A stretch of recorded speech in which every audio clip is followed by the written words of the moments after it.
esto de la toponimia y los nombres emblemáticos de Acapulco. Todos sabemos que la toponimia tiene que ver con el estudio de los nombres y los lugares y su origen.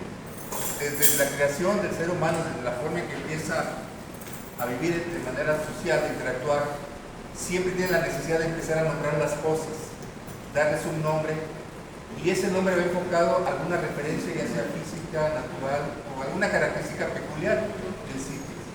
En el caso de Acapulco, todos sabemos existe la toponimia de dónde se deriva el nombre de Acapulco. Según León Portilla habla de son vocablos que quiere decir agua, que quiere decir carrizo o caña, pol, destruir o arrasar, y pol, lugar. Tradicionalmente nos han dicho que se traduce Acapulco como el lugar donde fueron a arrasar las cañas. Hay quien dice no, es el lugar donde están las cañas grandes, o hay otros más románticos que nos hablaban del Acapulco de las aguas pulcras, ¿no? El lugar de las aguas pulcras. Sin embargo, con el aztequismo y el nahualismo de León Portilla queda como un antecedente, que el nombre se origina de esa relación que tiene que ver con el lugar donde se destrozaron las cañas. A través de la historia siempre me han dicho a mí que Acapulco fue los primeros habitantes fueron los yopes, que fue una tribu muy combatiente que nunca se dejó subyugar. Sin embargo, recientemente estuvo aquí Marta Cabrera y nos dijo unos antecedentes muy fundamentados, y también viendo el códice mendocino, la narrativa de las conquistas de Ahuizot, en el fascículo, en el folio 13 aparece el logotipo de Acapulco. Nosotros nada más conocemos esto, conocemos las manos que están destruyendo las cañas. Sin embargo, el complemento es este, es el teco, el yocali, es la vivienda que es destruida. O sea, los mexicas llegaron y destruyeron parte de la población, que tuvieron que replegarse hacia lo que es la Costa Chica y hacia lo que es Tierra Colorada, donde está Tehuacán. Sin embargo, no fueron un pueblo que diera tribu. Acapulco le interesaba a los de la Triple Alianza, a los mexicas, por las conchas, por el pescado y por las plumas que aquí abundaban. Era un sitio también muy importante en la época mesoamericana. Y otra cosa que queremos aquí destacar, la leyenda que nos hace leer, o que nos transmite López Victoria, de esa idea romántica de la pareja de jóvenes de tribus antagonistas que fallecen y no se concreta ese romance, que pues prácticamente es una réplica, una analogía del idilio de los volcanes, ¿no? Y tiene mucho que ver también, digamos, ahora con la literatura moderna, digamos, la de Hamlet, ¿no? El Romeo y Julieta. Siempre hay antagonismos y siempre tenemos ese tipo de conflictos, ¿no? Entre intereses de uno y otro. Entonces aquí la otra propuesta, que es hablando de la cartografía. La cartografía es la forma de retratar y hacer mapas, donde nosotros señalemos cuáles son los sitios que nos interesan y cuáles son los elementos que más nos agradan. Y Marta Cabrera nos hace una alusión a este diseño, a este petrogrado que está en Mazola, y nos habla de un mapa de la cosmogonía prehispánica. Pero también hay una cosa interesante que es lo que estamos destacando y queremos hacer énfasis aquí. En la escuela nos llega la formación de la visión eurocentrista, donde dice que el nuevo mundo surge a partir de que llegan los españoles, ¿no? Ahora con el tema de que quieren cambiar el Golfo de México por el Golfo de América, están volviendo a tener ese tipo de eurocentrismo. Nosotros, para tenernos una idea, Acapulco no surge en la época de la conquista. En Mesoamérica, los asentamientos más antiguos que existen en Mesoamérica, Acapulco está entre ellos. El clásico temprano, hay antecedentes de la cerámica Potts, que fue encontrada en Puerto Marqués, que data más de 3.000 años, esa cerámica, ¿no? Entonces hay asentamientos que así lo demuestran. Este tipo de mapa o este tipo de vegetación también habla también de la vinculación que tenían con el mar. La gente de Acapulco tenía una vinculación muy directa con el mar, y a través de este tipo de imágenes también, que son muy características de toda Mesoamérica y Sudamérica, se manifiesta que hubo una relación entre los pueblos que estaban en Acapulco con los habitantes que estaban en Centro y Sudamérica. Y Y de ahí también tenemos sus antecedentes. Los vestigios más antiguos que hay, insisto, de población en Mesoamérica es en Acapulco, porque está la cerámica. Ya la cerámica tiene que ver con una evolución de la tecnología, de la forma de pensar de la gente. Estas imágenes del chamán, del pez vela, de la ballena, del atún, evidencian que la población de Acapulco navegaba en alta mar. Son peces de aguas profundas. Y de ahí también se establece la relación que había con la gente de Acapulco, digamos los yopes, o con alguna cultura primigenia, con todo lo que es el Centroamérica. Este tipo de elementos también se replican en Guatemala y han llegado hasta Chile. Otra cosa interesante que es importante destacar es bueno, la fauna y la vegetación que tenemos. El mono araña que está representado aquí ya no existe. Y la otra son las representaciones de los pozuelos o ojos de Dios, que tenían que ver con la trayectoria de la constelación estelar. Ellos tenían un calendario lunar y ese calendario está enfocado a la creciente de las mareas. Y según Mancilla y Marta Cabrera dicen que el chamán era una especie de deidad que se tenía, que cuando se iban a pescar se persinaban ante él, por decirlo, y regresaban también, le daban el brazo. Entonces aquí es una de las cosas que queremos destacar. Acapulco no surge en 1521, como algunos autores establecen que el 8 de diciembre de 1521 Francisco Álvarez Chico llegó y conquistó la bahía Santa Lucía. Álvarez Chico nunca estuvo en Acapulco. La evidencia que se tiene es de Juan Rodríguez de Villafuerte. Él arriba en 1523 y se establece en Acapulco por encomienda de Hernán Cortés. ¿Cuál era la visión de los adelantados como la Juan de Villafuerte? Era la forma que tenían de conquistar, llegando bajo esgrimiendo la espada en una mano y la cruz en la otra, poniendo su mente en las riquezas que iban a encontrar, llegaban y le ponían el nombre al lugar. Y siempre trataban que el nombre del lugar estuviera vinculado a su lugar de origen. Por eso es que tenemos varios nombres que tienen que ver con España, ¿no? Con la antigua Europa. Hay Guadalajara, hay León, hay otro tipo de nombres que se replican, porque la gente quiere sentirse en su casa. Sin embargo, como insistimos, como ya tenemos antecedentes prehispánicos, el nombre de Acapulco es único en el mundo. Y hay otra cosa que también tenemos que ver.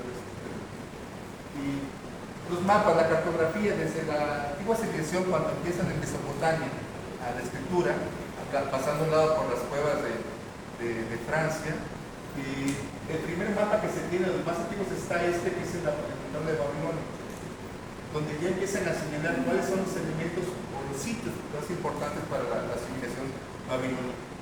En el caso de la Nueva España, el primero que se hace es uno de Américo Vespucio, cuando se descubre el Nuevo Mundo, y lo hace, es la Carta de Padre de la Cosa, que es en 1500, y se lo hace a los reyes católicos, presentando esta parte como el nuevo mundo, y teniendo a San Cristóbal como el guía, el santo que va a orientar los caminos de los conquistadores. Europa está registrada aquí con una serie de elementos característicos de la ciudad, pero que no se reflejan, sino que a ellos les interesaba tener esta aventura de generar esa riqueza que competían con los portugueses. Recordemos que la circunnavegación que hace el descubrimiento del Nuevo Mundo se da por el conflicto que hay entre españoles y portugueses por la disputa del comercio de Asia. Entonces, para que veamos la importancia que tiene la punto de el Nuevo Mundo se descubre en 1492.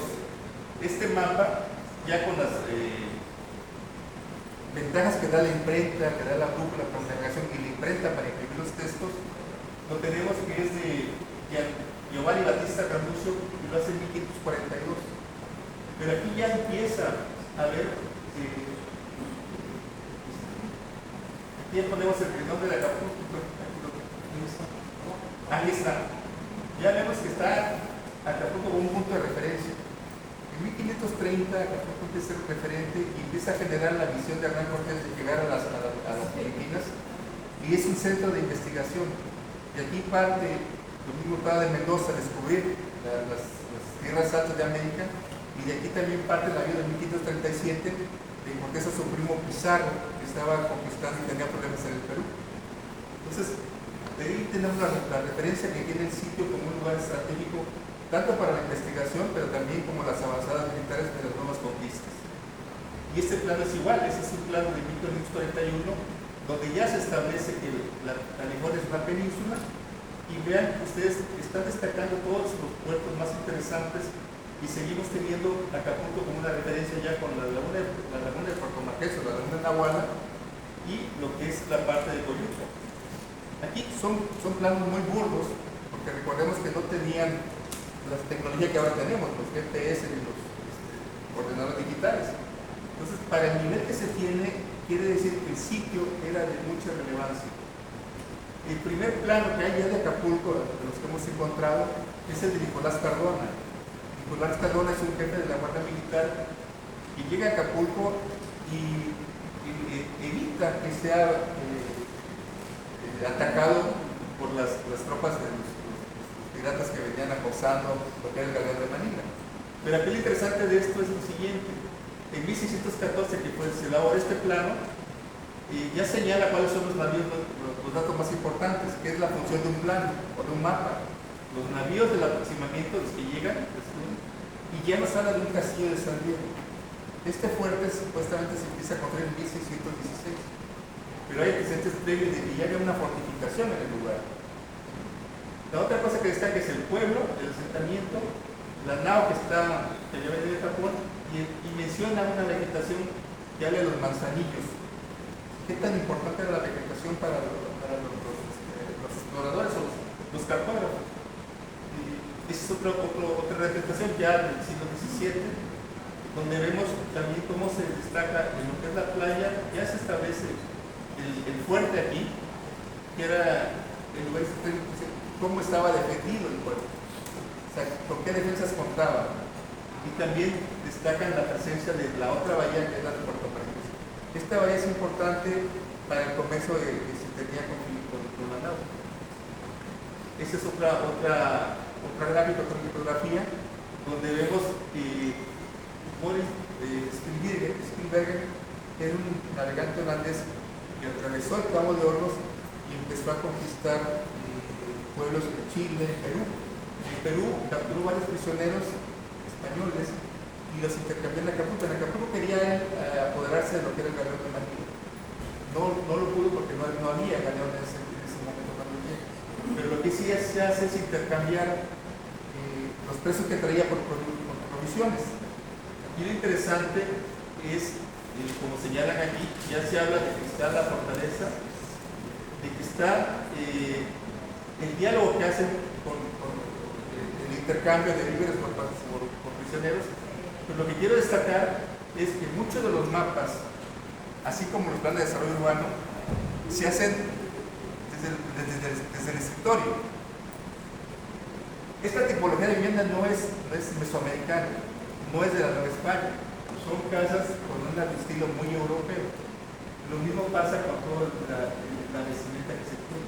Entonces, muchos de los planos fueron interpretaciones de viajeros o de personas que estuvieron en el lugar y le comentaron al cartógrafo. Este ya es un plano ya elaborado por Adrián Bosch cuando él construye el fuerte de San Diego, y también revela ciertos índices muy interesantes. Hay historias, hay teorías de que hablan de que la palma de coco llegó en el siglo XIX a Acapulco, que llegó en el siglo XX, con una campaña que hicieron Lázaro Cárdenas para generar la vegetación en la Costa Grande y la Costa Chica. Lo que quise decir en este plano es que ya existían 1614 palmas en Acapulco, palma de coco. Y se supone que el antecedente de esa palma, quien la trae a México, los datos que existen en Colima, es Álvaro de Mendaña. Álvaro de Mendaña es un adelantado español que está sentado en Perú, pero él que navega y es el que descubre las Islas Salomón. Álvaro de Mendaña se casa con Isabel Barreto, que los acompaña en todos sus viajes, y Isabel Barreto se convierte en la primera almirante de la Fuerza Armada Española. Ya Isabel Barreto tiene una relación también en Acapulco, porque Álvaro de Mendaña fallece y ella se casa con otro funcionario, y por hacer el estilo viaja a Acapulco. Entonces aquí tenemos lo que es la bahía, la Boca Grande, la Roqueta, Puerto Marqués, y lo que es el pueblo, la ciudad. Aquí Aquí en la ciudad, también los autores dicen que en 1550 se funda la ciudad. Cuando Fernando de Santana llega con 29 familias y se establecen, y lo que sí corresponde a la narrativa es que empiezan a trazar la ciudad conforme establecen los planes de las leyes de Indias. Tenía que ser una ciudad circundante a lo que era la costa para irse adaptando al terreno. Este es otro plano, otro mapa de 1712, y veamos, insistimos, cómo destacan ellos los puntos interesantes. La preocupación era cómo se defendía el puerto, cómo lo podían atacar. Tenemos la idea de que Acapulco nada más contaba con el fuerte de San Diego. Sin embargo, los planos que tenemos ahora te van a revelar que había otro sistema. A diferencia de otros países, de otras ciudades en América Latina, en Mesoamérica, Acapulco no fue una ciudad amurallada, como Campeche, como Puerto Rico, como otras ciudades. ¿Por qué? Porque su conformación natural impedía, o sea, no era necesario hacerlo, ya tenía una fortificación de una manera natural de su barrera. Este es otro plano que decimos con la misma tipología muy europea, donde representaba la ciudad y representaba la ciudadela de lo que es el sistema del fuerte. El fuerte es algo muy pequeño en comparación a los que existen en Europa o existen en otras partes, como San Juan de Ulúa, porque realmente en ese fuerte vivía la población. Aquí no, aquí realmente un asentamiento militar donde estaban más acuarteladas las guardias. Recordemos que por las condiciones climáticas de Acapulco no había mucha población europea. La población se incrementaba en la época de enero, febrero, marzo, cuando era que llegaba el reloj de Manila. Sí llegaba a haber hasta 10,000 habitantes, se hablaba de una población realmente muy numerosa por todo lo que se comerciaba aquí en este lugar.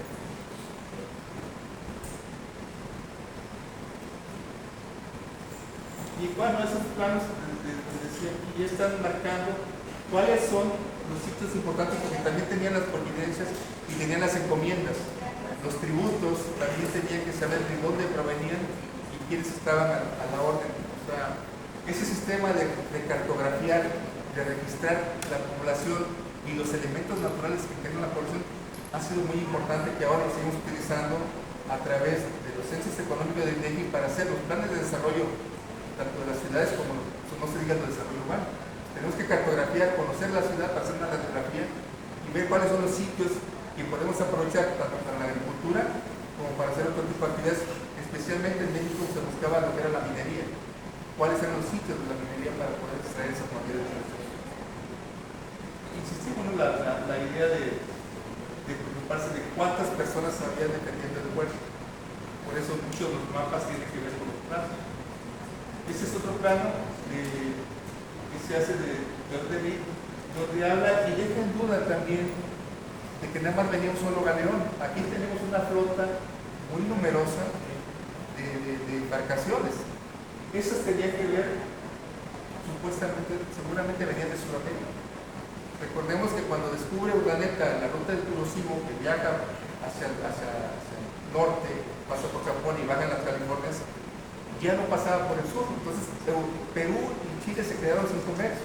Entonces ellos tenían que subir a Acapulco para poder proveerse de todo ese tipo de elementos que venían, lo que eran las telas, lo que eran las especias principalmente, y por eso ese número de embarcaciones. Como estaba prohibido por la corona hacer por el intercambio comercial con los países, se hacía de manera clandestina y algunas veces se desembarcaban los productos a lo largo de que venían bajando por el litoral de la costa, pero también en lo que es el Puerto Marqués, ahí se remetían para hacer intercambio. Entonces, ahí es donde surgen también muchos nombres interesantes que vamos a ir mencionando, ¿no? El nombre de Pichilingue. O sea, Puerto Marqués sabemos que es por la encomienda que se da a Hernán Cortés, que es el Marqués del Valle de Oaxaca, y desde Puerto Marqués hasta Oaxaca era propiedad de él. Otro nombre que surge ahí es el Pichilingue o Pichilingue, que tiene que ver con un tipo de corsario, un tipo de pirata de origen holandés, que así se le definía o así se le denominaba Pichilingue. Y la gente dice, bueno, ellos eran los que acosaban al galeón o los que llegaban ahí, y por eso se les denominó al sitio donde ellos estaban como Playa Pichilingue. La otra, la que tenemos enfrente, es la de Majagua, donde estaban los vestigios prehispánicos. En una ocasión, en un congreso, yo escuchaba una versión de una persona local que me llamó mucho la atención. sea, Majagua se deriva de una orden imperatoria de un señor que le dice al indio, a ver indio, trae Majagua para acá. O sea, él hablaba de esa forma, o sea, el diálogo es, Majagua tiene que ver por eso, cuando la realidad es otra, ¿no? Tiene que ver con algo que está en la localidad y que la se caracteriza, como es un árbol. Y lo vamos a ver. Este es otro plano de la bahía de Acapulco, donde habla también ya de lo que es Santa Lucía, la ensenada de Santa Lucía, habla de lo que es la playa de la Langosta, habla de lo que es la Boca Chica y la isla del Río. La isla de la Roqueta ha tenido varios nombres. Ahorita vamos a ir descubriendo cómo se ha ido denominando cada uno. Vean cómo los elementos son importantes para ver la ruta de navegación y empiecen a ver las características del tipo de suelo del fondo del mar y también los riscos o promotores que pudieran poner en riesgo las embarcaciones de madera. Entonces, por eso para ellos es importante registrar lo que eran los promotores, como es el islote de San Lorenzo o el Farallón del Obispo. Ya tenemos aquí la playa, tenemos la playa de Cacos, la playa grande como está aquí. Y ahí es donde se comerciaba lo que es la plaza, supuestamente la Plaza Andrés. Es una recreación de ese intercambio comercial que se daba, que realmente llegaban a tener hasta 2,5 millones de pesos de ese momento, que era el monto que se producía. Recordemos que traían especies, traían porcelana, traían telas, y de aquí se llevaba la plata para pagar no solamente el sitiado de Java Filipinas, sino también para que los chinos lo utilizaran. La plata tiene un peso muy importante en este tema, porque es una parte de la ruta que estamos trabajando. Y aquí la vamos a justificar. Bueno, es otra presentación que les decía, ¿no? De cómo se interpreta que Acapulco. Solamente ya, conforme pasa el tiempo, se van haciendo planos más cercanos a lo que es la realidad de Acapulco. Este es un mapa muy interesante que habla de, estas son embarcaciones que tiene el pirata Hanson, que está acechando el arribo de la salida del galeón para poder asaltarlo, porque iba cargado de plata. La gente del fuerte de Acapulco se enteró y no salió. Entonces se desesperó y se fue para buscar hasta Filipinas, donde sí agarró Covadonga y realmente lo saqueó. Pero en Acapulco no pudo llegar. Sin embargo, aquí vemos este tipo de rutas que se estaban trazando. Este es lo que yo le llamo el primer plano de desarrollo urbano de la ciudad de Acapulco. En 1776, un fuerte terremoto destruyó la ciudad y se hace un proyecto de reconstrucción. El proyecto está diseñado por Francisco Laboré Cuadra, que es un almirante peruano, que fue un negociador que junto con Vancouver evitaron que los rusos llegaran a Alaska y se empezaran a apoderar de Norteamérica. Entonces, este almirante hace un proyecto donde ya plantea la reubicación de la ciudad. Dice, ya no vamos a poner aquí, lo vamos a llevar a lo que es la península de las playas. Es un lugar bien ventilado con una roca granítica, donde podemos poner un sistema defensivo, también poniendo una fortificación en lo que es la playa de la costa, aquí se establece, para evitar un desembarco. Estos terremotos y los huracanes son características que nunca nos vamos a quitar. Hay un tema que se me ha pasado. La historia de los atletas prehispánicos, en Acapulco, se tienen registrados del periodo de 2500 al año 1200. De ahí desaparecen, se abandona la ciudad por cuestiones climáticas. Por las lluvias que afectaron la ciudad, hicieron que la población se alejara y regresaron 750 años después, ya cuando tuvieron contacto con los españoles.